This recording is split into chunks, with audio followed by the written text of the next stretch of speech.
Baik, bismillahirrahmanirrahim. Assalamualaikum warahmatullahi wabarakatuh. Ya, kembali saya menyiarkan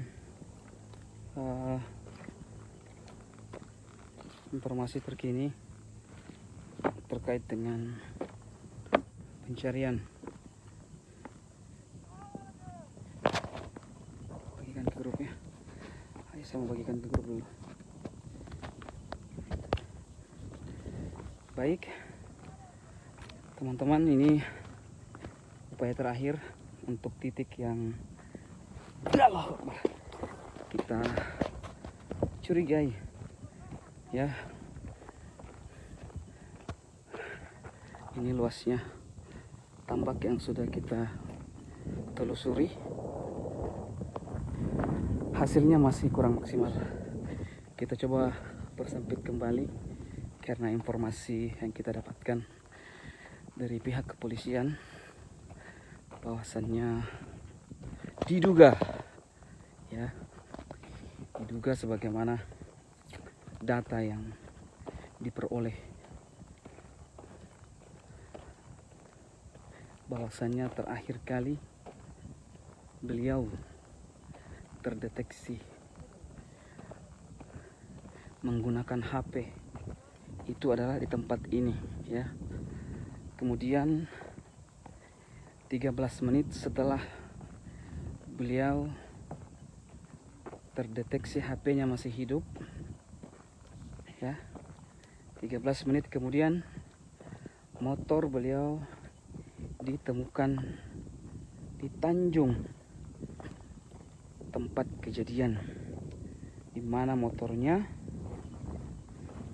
terlihat seolah-olah dalam keadaan kecelakaan. Ya, ini kita coba telusuri. Ya, ini tim saya. Ya, saya selaku ketua Wahda Peduli Toli-Toli melaporkan tim yang turun pada hari kedua pencarian ini sebanyak 25 orang, ya.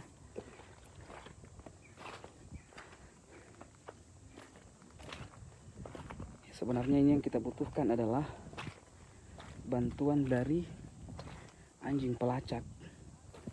Namun sayang sekali, jangankan kita, pihak Polres pun saat ini belum memiliki fasilitas anjing pelacak.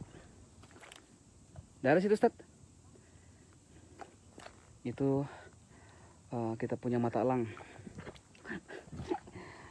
Beliau adalah seorang pengasuh pondok di Donggala, ya. Jauh-jauh beliau dari Donggala, ya, karena beliau sebelumnya tinggal di sini dan beliau di training di Wahda Peduli Toli-Toli. Ini adalah panggilan kemanusiaan. Beliau bergegas menuju ke Toli-Toli untuk sama-sama membersamai proses pencarian. Ya. Jadi tadi banyak masukan dari netizen bahwasannya area pencarian coba diperluas ke daerah Tanah Merah, ya. Itu sebagaimana kita bisa lihat, itu panjangnya Tanah Merah kurang lebih ada 2 km. Itu sudah kita telusuri sejengkal demi sejengkal, ya. Tidak ada tanda-tanda yang bisa kita jadikan sebagai, ya, tidak ada dokumentasi. Ya, ini informasi dari pihak kepolisian, ya, bahwasannya lokasi terakhir handphone milik daripada korban itu aktifnya di sekitaran sini, ya. Setelah 13 menit dari matinya HP daripada Dr. Faisal,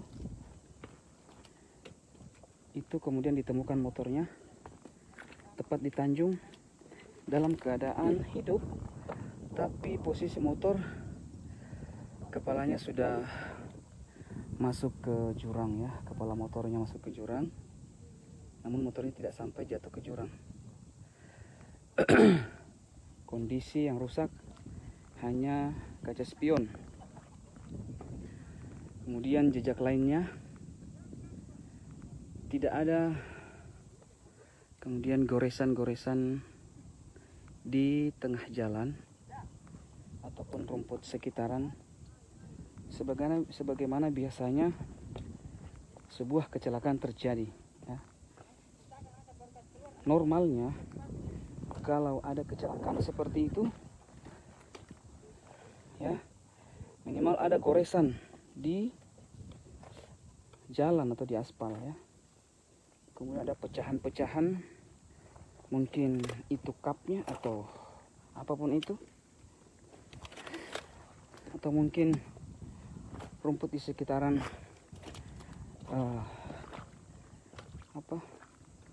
berserakan kah, atau mungkin dalam keadaan terkoyak. TKP pada saat itu tidak menunjukkan sama sekali ciri-ciri bahwasannya itu adalah sebuah kecelakaan tunggal. Oleh karena itu prediksi liar pun mengemuka bahwasannya Dr. Faisal ini bukanlah mengalami satu kecelakaan. Ada indikasi sebuah penculikan, pembegalan, perampokan, atau semisalnya. Ya Allah, sodolom ini.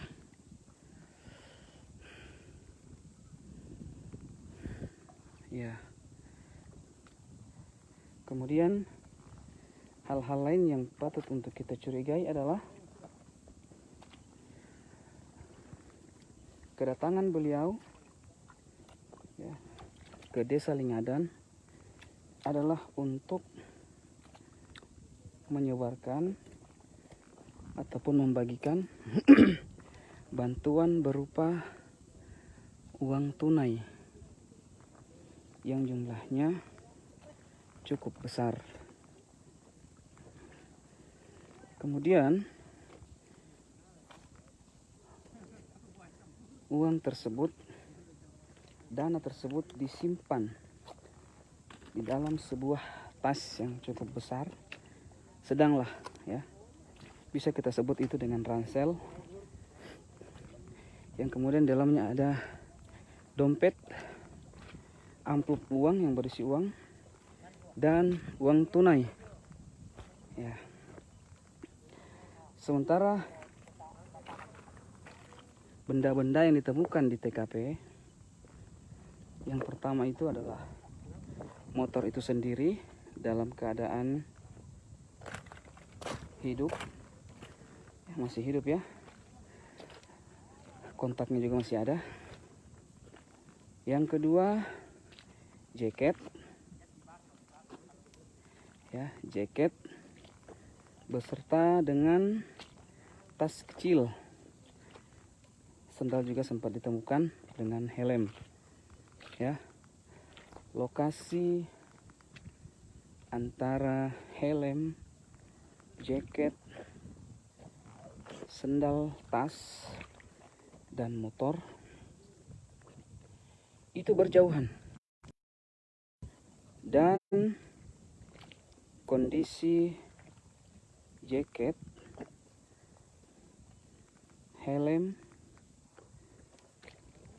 tas itu dalam keadaan baik-baik, dalam artian tidak ada bekas seperti seorang yang jatuh dari motor ya, yaitu mungkin robek.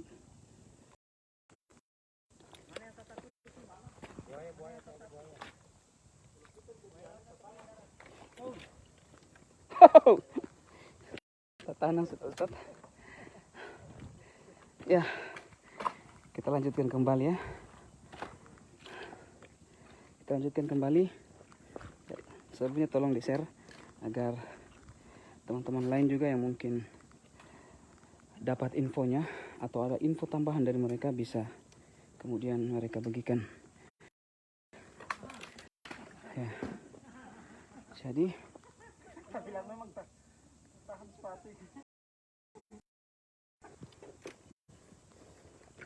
saya ketawakan Ustadz Hajrin, kakiku juga masuk. Ya sayang sekali ya, di sini lumpurnya luar biasa ini.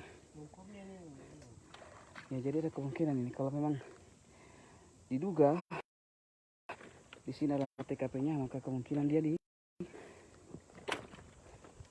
Astagfirullahaladzim.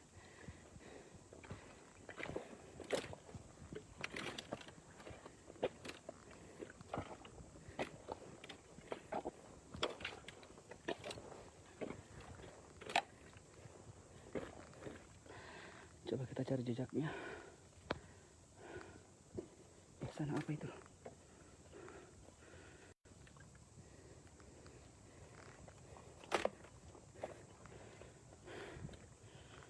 Allahu Akbar.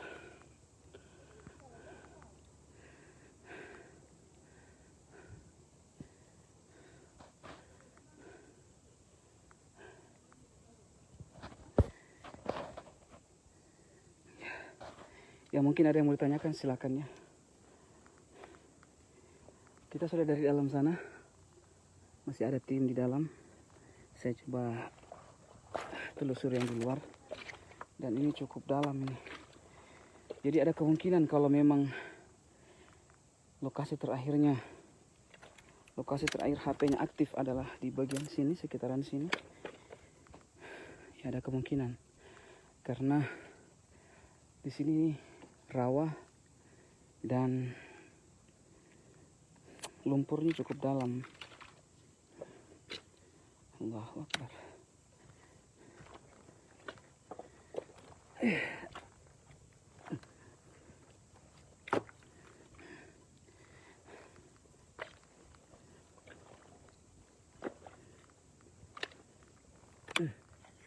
Kita coba pakai teknik begini.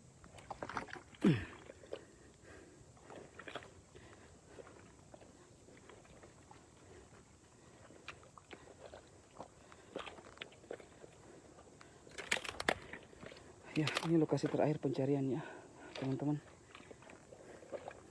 Karena hampir satu lingadan sudah kita coba telusuri, baik ruko-rukonya, ruko maksudnya rumah-rumah yang ada di pegunungan, tidak ada juga.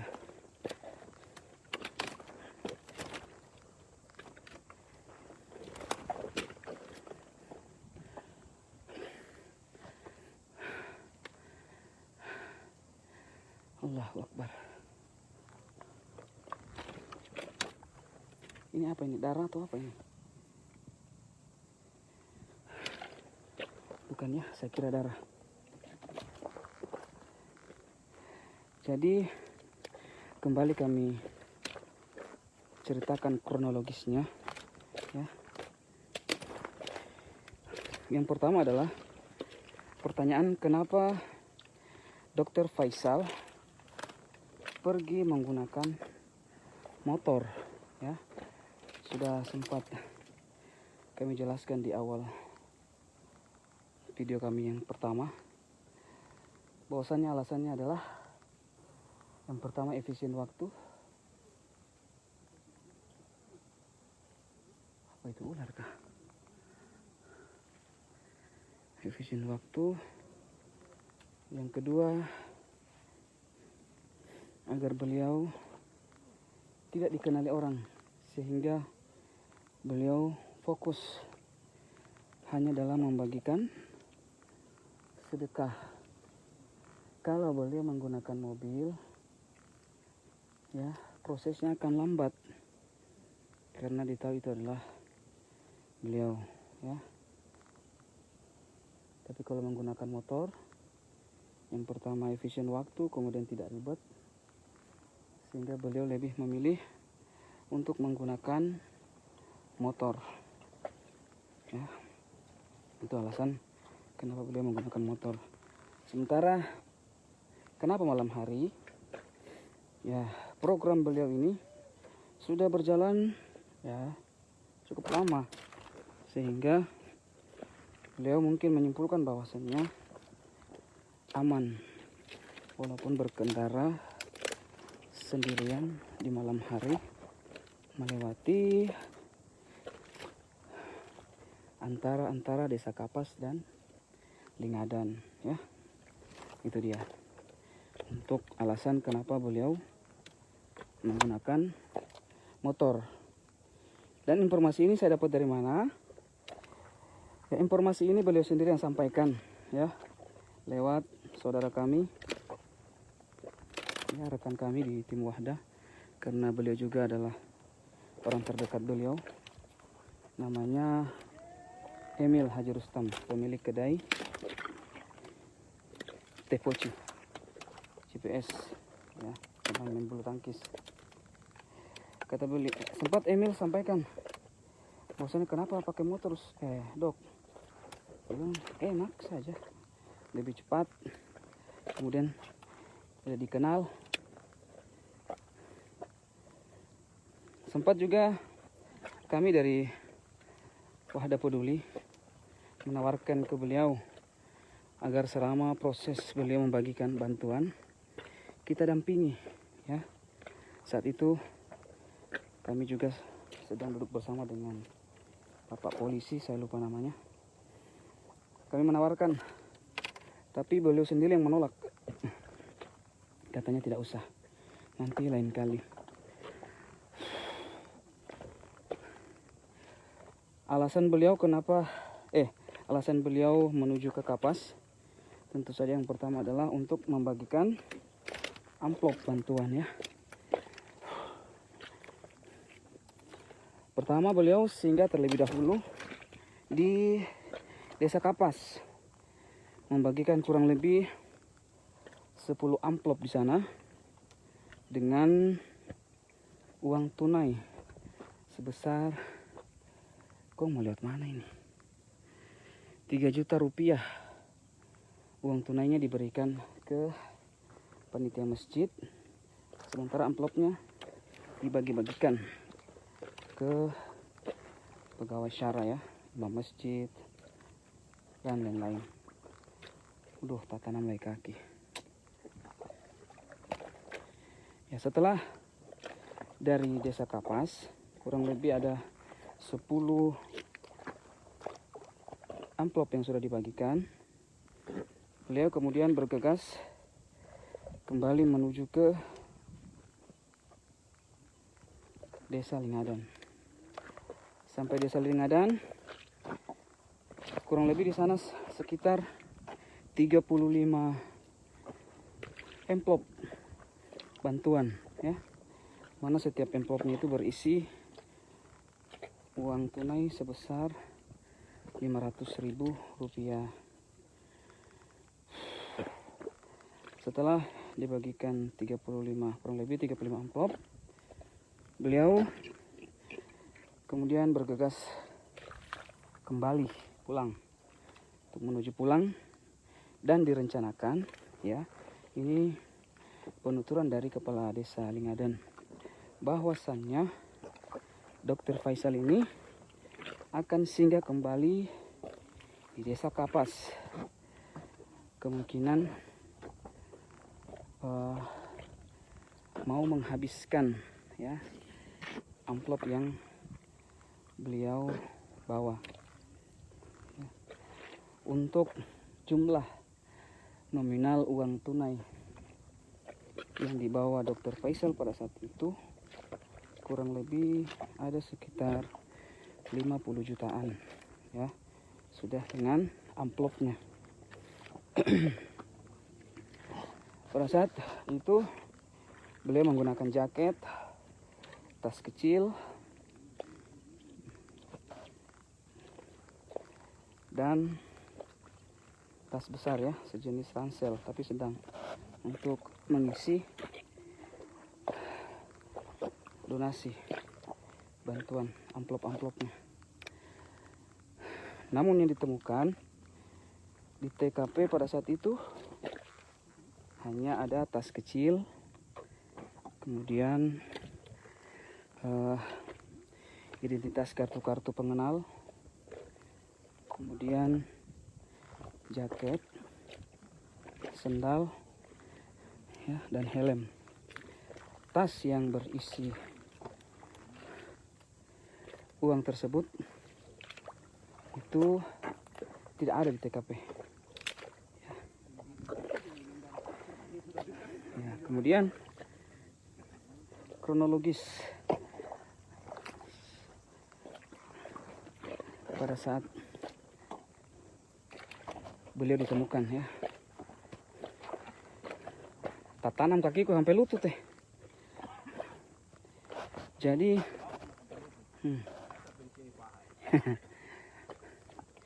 jadi informasi dari ya nanti jangan saya open cup saya. Ya, jadi setelah dilakukan pelacakan, informasi terakhir beliau menggunakan HP itu di sini, ya. Itu ada bapak polisi, ya. Ini informasi tidak boleh ditahu orang, karena dia pesan jangan kasih tahu orang.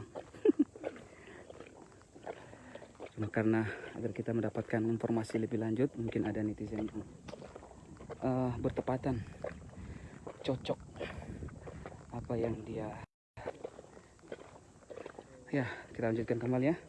Sempat tersendat, saya buka sepatu dulu. Ini kos kakinya istri saya ini, karena tidak ada kos kaki tadi, terpaksa korban naik kos kakinya ini, ya. Jadi setelah kita adakan koordinasi dengan pihak kepolisian, pihak kepolisian mengatakan bahwasannya tadi sempat kita sama-sama di sini lokasi terakhirnya HP beliau aktif, ya. Di sini, sekitaran sini, ya. Boleh kalian lihat. Nanti siapa tahu mungkin ada yang berpapasan lewat sekitar sini, mau singgah juga ikut sama-sama membantu, silakan, ya. Soalnya sudah mulai suak ini. Ya, setelah di sini beliau terdeteksi, ya. Terdeteksi HP-nya aktif. 13 menit kemudian motor beliau ditemukan di TKP di jurang sana. Nah, jadi 13 menit setelah HP beliau di sini terdeteksi aktif, sekitaran sini, 13 menit kemudian motornya ditemukan di sana dalam keadaan seolah-olah jatuh ke jurang, ya.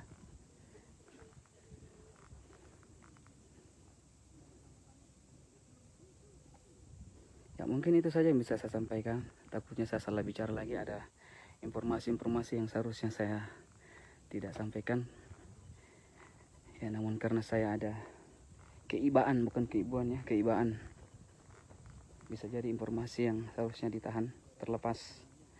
Baik, mungkin ada yang mau ditanyakan, silakan sebelum saya tutup video ini, karena saya mau cuci kaki dulu. Nanti kita coba lanjutkan ke tempat pencarian yang lain, karena ini hasilnya dilihat dari anggota yang sudah terkumpul kurang lebih 50% sudah ada. Masih ada 50% lagi dalam, ya, sekitar 13 orang di dalam. Oke, kita cukupkan dulu. Saya akhiri. Assalamualaikum warahmatullahi wabarakatuh.